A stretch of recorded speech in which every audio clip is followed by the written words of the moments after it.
doing this for free and for fun, right? But there are actual people with lives and schedules and not entirely dedicated to making Friday night fucking mods.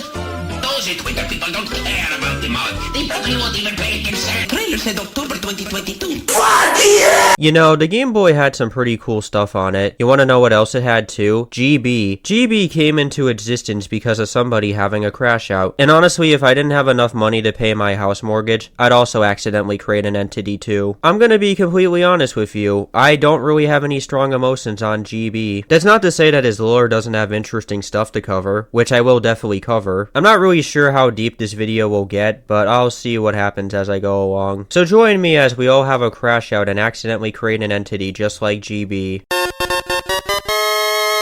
So what I'm covering might be slightly outdated, but I also don't think it is. So here's what I think the story is. It's like linked in the wiki page as a doc you can go read. So Nintendo is trying to develop themselves a new console, and they're getting some help from another company named 𝙼𝚊𝚛𝚌𝚘𝚗, and somebody to help out with this project is 𝙼𝚊𝚘𝚗𝚘𝚗, and they cannot pay their house mortgage, unfortunately. So they start screaming and having a mental breakdown over it because they didn't have enough money to pay it off. And they started spamming some code in which created GB. He kinda started off as a sorta humanoid figure, but mostly it was just kinda white dots. Eventually, this thing started to learn some things, and she decided that she would continue to experiment with this. Screw Nintendo, I can make $1 million out of this. Hopefully nothing horribly comes out of this. Oh, but it does. She starts to put GB in various different games. This includes Kirby's Dream Land and Pokemon, and GB was physically getting injured by this, so he told her to stop. He also just kinda burns the Super Mario Land 2 cartridge too, and then Christine goes home to have a nightmare about being Luigi. I'm gonna say it now, this is probably the coolest part of the story, just because of what I imagine it being. She starts to wander around and then eventually stumbles into GB. He's fucking pissed. And then she starts to get chased down by the guy, but falls into the ocean getting dragged down by some hands. If any animators are watching this, please animate this. At this point she decides to make some tea, but it doesn't end, it continues. For some reason the TV is acting weird, and of course GB has to come out of it. And Christine starts to panic, and then everything just goes dark.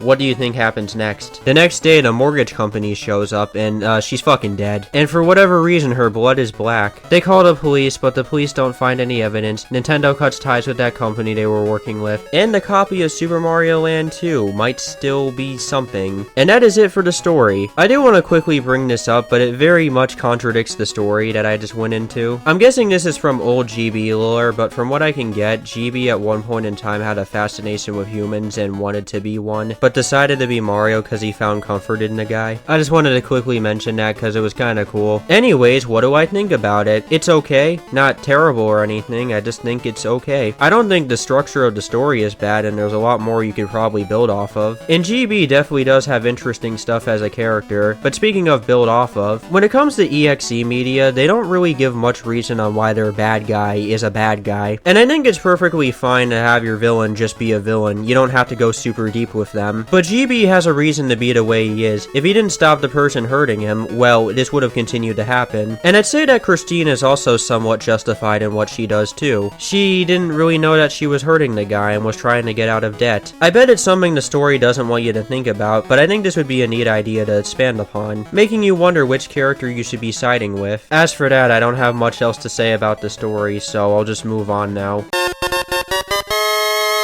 Some facts about GB are kinda nonsense, but I'm just gonna get into the most important ones. GB is a very strong character, but yet holds this power back so he can have fun. And you gotta wonder why he would do this. Well, obviously, he wants to have fun, but why does he actually do this? Does this power tire him out? Could it kill him? Is it too dangerous to the point where it will damage him? Has there ever been a time where he's used his full power, or just no? This has gotta be the most interesting aspect for his character for me. A few other things to bring up is that he can jump to different Game Boys, remove certain aspects to a game, take on the appearance of a main character in a GBA game, can go inside of any Mario game including the new ones, and a lot more. But have you ever wondered why this guy was created? I just have to bring it up, it's too fucking goofy. Sitting on the toilet. Also, I missed this old design for her, it reminds me of an FNF person. Alright, we can move on now. Let's finally get into GB's design.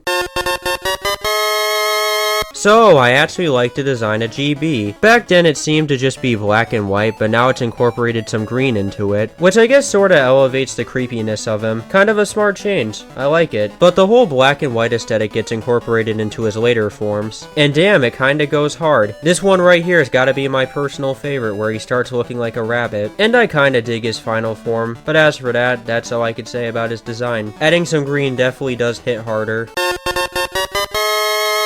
So that's all I have to say about GB. I didn't really have too many thoughts on him, but he has cool aspects to him. So I guess that's where our path comes to an end. Maybe we'll cross that golden path again at some point. Well, I'll see you guys next time, and bye.